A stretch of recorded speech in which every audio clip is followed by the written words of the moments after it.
Hello student, welcome to auto exams. मैं हूं सोनम और आज इस वीडियो में हम कंप्लीट करने वाले हैं आरपीएफ कांस्टेबल भर्ती 2024 के लिए। आज के सेशन में जीके जीएस के इंपॉर्टेंट क्वेश्चन लेके आए हैं।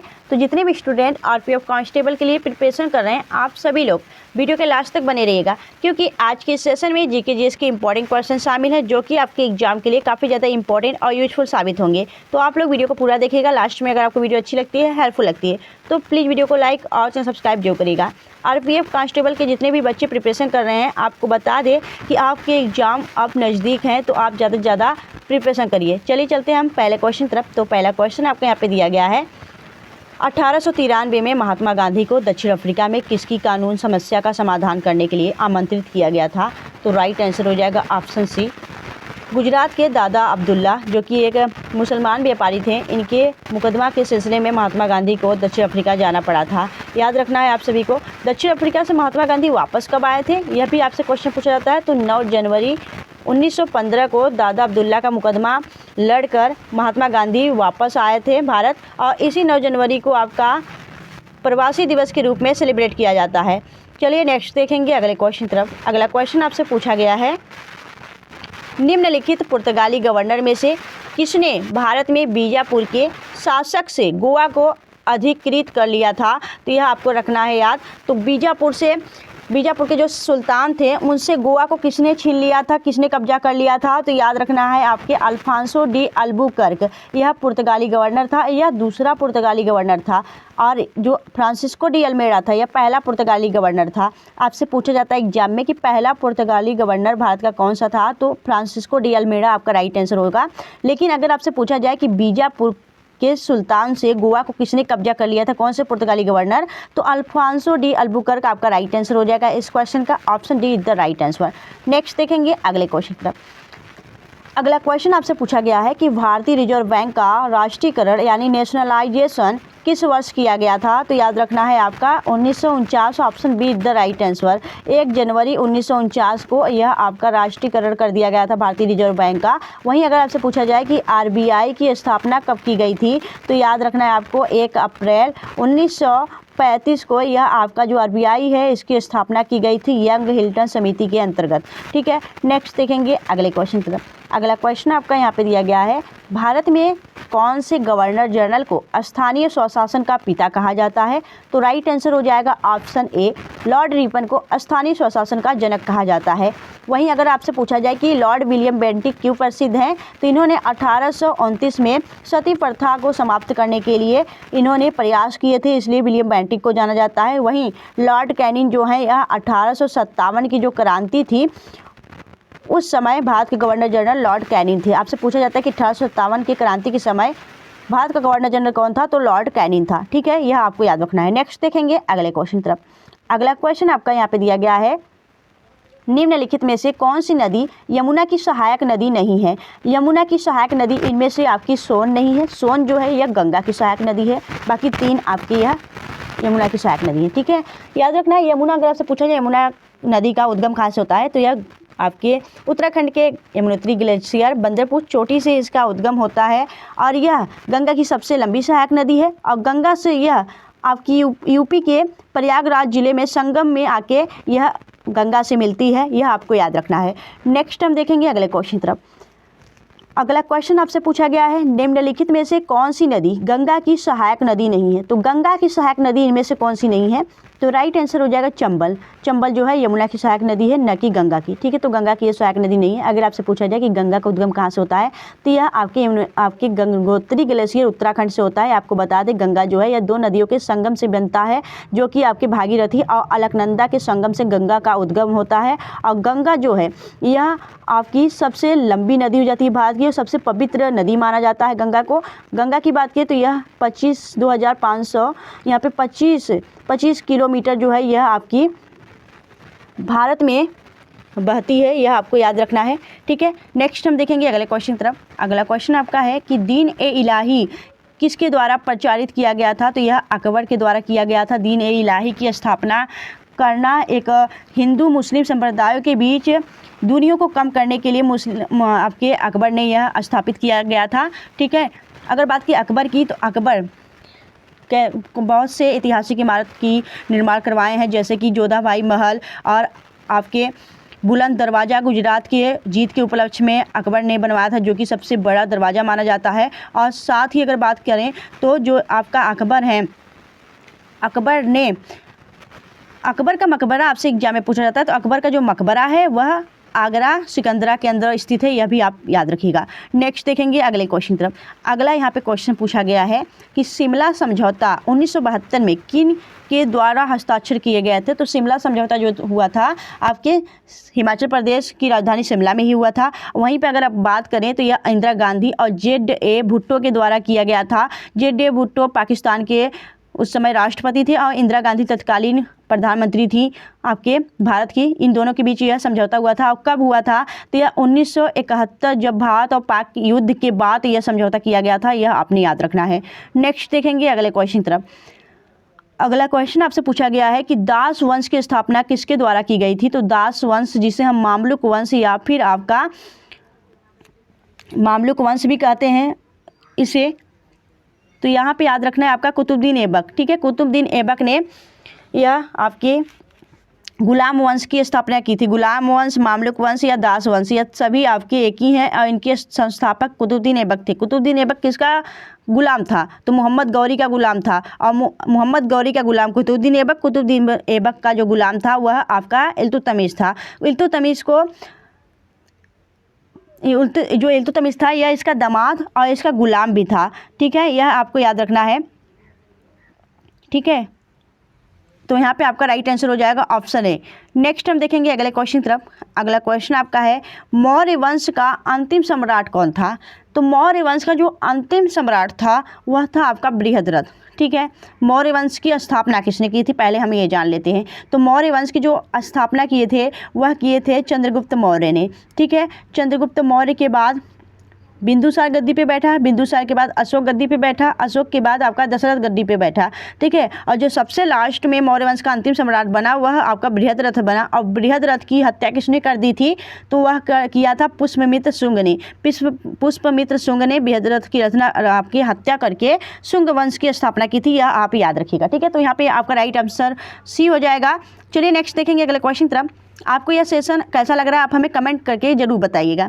यहाँ पे देखेंगे अगला क्वेश्चन आपसे पूछा गया है प्लासी की लड़ाई किस नदी के तट पर हुई थी। तो यहाँ पे आपका राइट आंसर हो जाएगा ऑप्शन बी, भागीरथी की नदी के तट पर यह प्लासी का युद्ध हुआ था। आपको बता दें कि प्लासी का युद्ध 23 जून 1757 में हुआ था। ठीक है, 1757 में यह युद्ध हुआ था।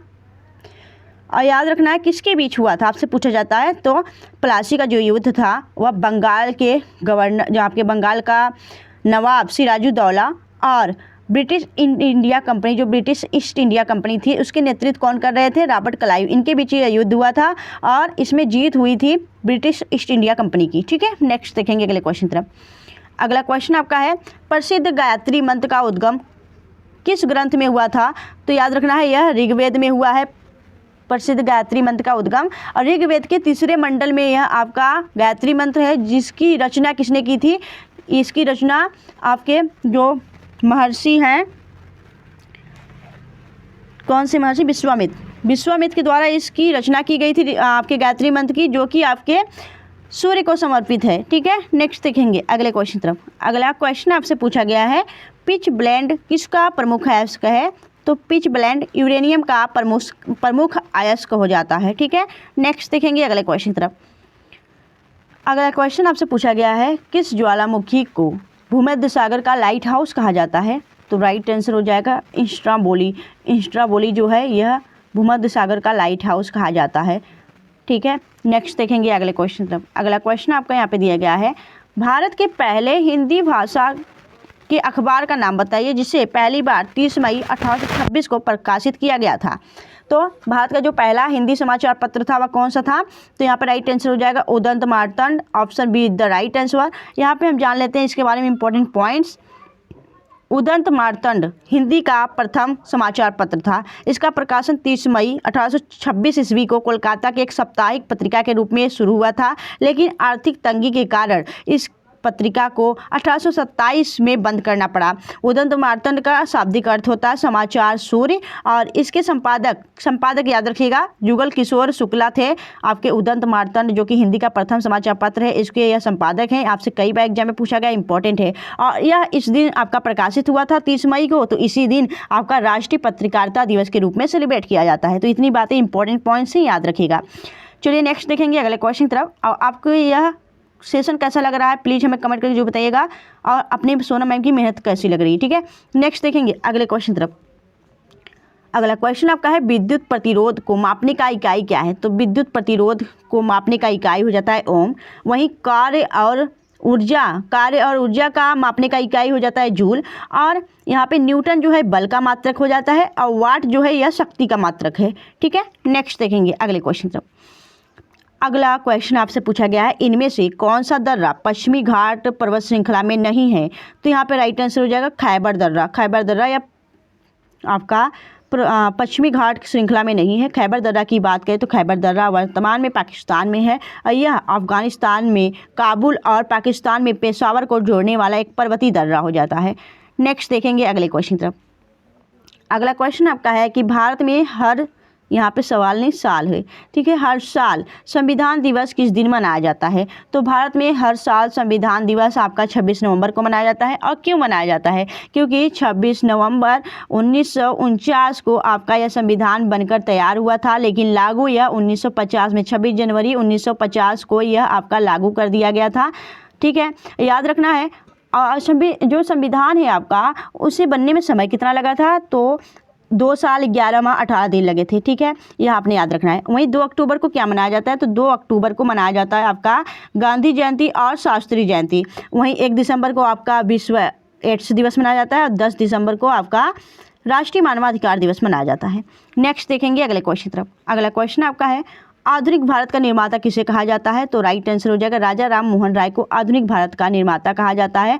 राजा राम मोहन राय द्वारा कई पत्रिका का संपादन किया गया था, जिसमें से आपका बंगबंधु आपको याद रखना है, बंगबंधु। और साथ ही आपके जो आपका है संवाद कौमुदी, कई बार एग्जाम में पूछा गया है संवाद कौमुदी किसकी पत्रिका है, तो यह याद रखना है आपका, यह राजा राम मोहन राय की पत्रिका है। नेक्स्ट देखेंगे अगले क्वेश्चन तरफ।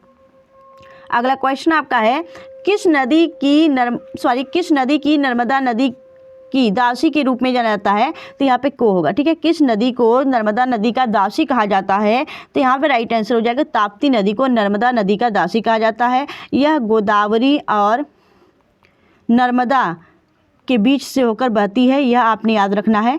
ठीक है, नेक्स्ट देखेंगे अगले क्वेश्चन तरफ। अगला क्वेश्चन आपका है तंबाकू उत्पादन में अग्रणी देश है। तो तंबाकू जो है आपका उसमें अग्रणी देश आपका चीन है। चीन आपका सबसे ज़्यादा उत्पादन करता वाला देश है, और सबसे ज़्यादा उपभोक्ता वाला भी देश है। यह सबसे ज़्यादा निर्यातक वाला देश है आपका चीन, जो कि तंबाकू के मामले में। भारत जो है यह आपके तीसरे नंबर पे आता है। ठीक है, अगर आपसे पूछा जाए तंबाकू भारत में कौन लाया था, तो यह पहले पुर्तगाली लाए थे। ठीक है, जो कि 1605 में आपके तंबाकू की पहली खेती कहाँ हुई थी, तो गुजरात के महसाणा जिले में हुई थी। ठीक है, नेक्स्ट देखेंगे अगले क्वेश्चन तरफ। अगला क्वेश्चन आपका है विटामिन ई का रासायनिक नाम क्या है। तो टेकोफेराल विटामिन ई का रासायनिक नाम है। इसे हम ब्यूटी विटामिन के रूप में भी जानते हैं, यह आप याद रखिएगा। रेटिनॉल जो है विटामिन ए का रासायनिक नाम है। पायराडॉक्सिन जो है विटामिन B6 का नाम है, और जो कैल्सीफेरॉल है यह विटामिन डी का रासायनिक नाम है। ठीक है, नेक्स्ट देखेंगे अगले क्वेश्चन तरफ। अगला क्वेश्चन आपका है कि कारगिल विजय दिवस किस तिथि को मनाया जाता है।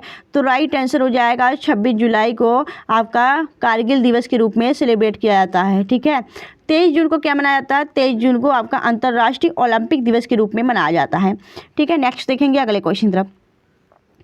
अगला क्वेश्चन आपका है अस्पृश्यता का अंत किस अनुच्छेद के द्वारा दिया गया है। तो याद रखना है आपका अनुच्छेद 17, इसमें आपके अस्पृश्यता का अंत यानी कि छुआछूत से अंत की बात की गई है। जो छोटी जात होते हैं उनसे छुआछूत जो रखते हैं उसका अंत आपके अनुच्छेद 17 में दिया गया है, यह आपने याद रखना है। 18 में आपकी उपाधियों का अंत दिया गया है।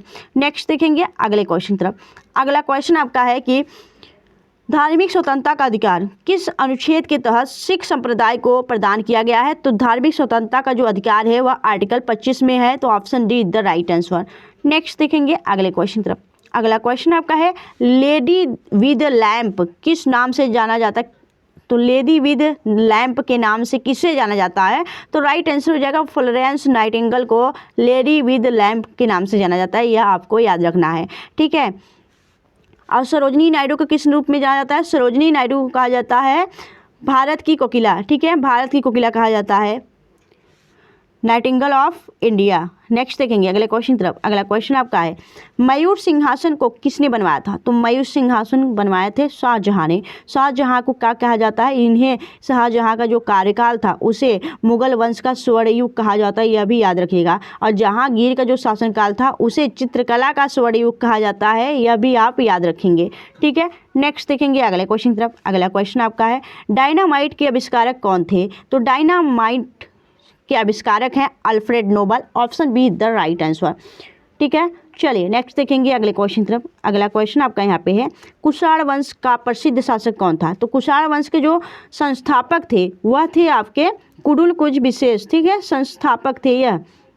लेकिन जो प्रतापी राजा था कुषाण वंश का, जो प्रसिद्ध राजा था वह थे आपके कनिष्क, ठीक है। कनिष्क आपका राइट आंसर हो जाएगा, क्योंकि कनिष्क को द्वितीय अशोक के रूप में भी जाना जाता है, यह आप जानिएगा। नेक्स्ट देखेंगे अगले क्वेश्चन तरफ। अगला क्वेश्चन आपका है गोबर गैस संयंत्र का आविष्कार किसने किया था? तो गोबर गैस संयंत्र का जो आविष्कारक हैं वह है CV Desai, option A the right answer. गोबर गैस जिसे हम आपका बायोगैस भी कहते हैं, जो कि आपके CH4 उसका फार्मूला है, और यह आपके धान के खेतों में और कोयला के खदानों में देखने को मिलता है आपका CH4, जिसका मुख्य रूप है आपका मीथेन, ठीक है, यह मीथेन का फार्मूला है, याद रखना है। गोबर गैस संयंत्र का आविष्कार CV देसाई है, आपको इसमें बिल्कुल भी कंफ्यूज नहीं होना है, ठीक है, यह आपको अच्छे से याद रखना है। तो यहाँ पे हमने 30 क्वेश्चन आपके GK के इंपॉर्टेंट क्वेश्चन कवर किए। यह सेशन आपको कैसा लगा आप प्लीज़ हमें कमेंट सेक्शन में कमेंट करके जरूर बताइएगा। अगर आपको वीडियो अच्छी लगी, हेल्पफुल लगी तो प्लीज़ वीडियो को लाइक और चैनल सब्सक्राइब जरूर करिएगा।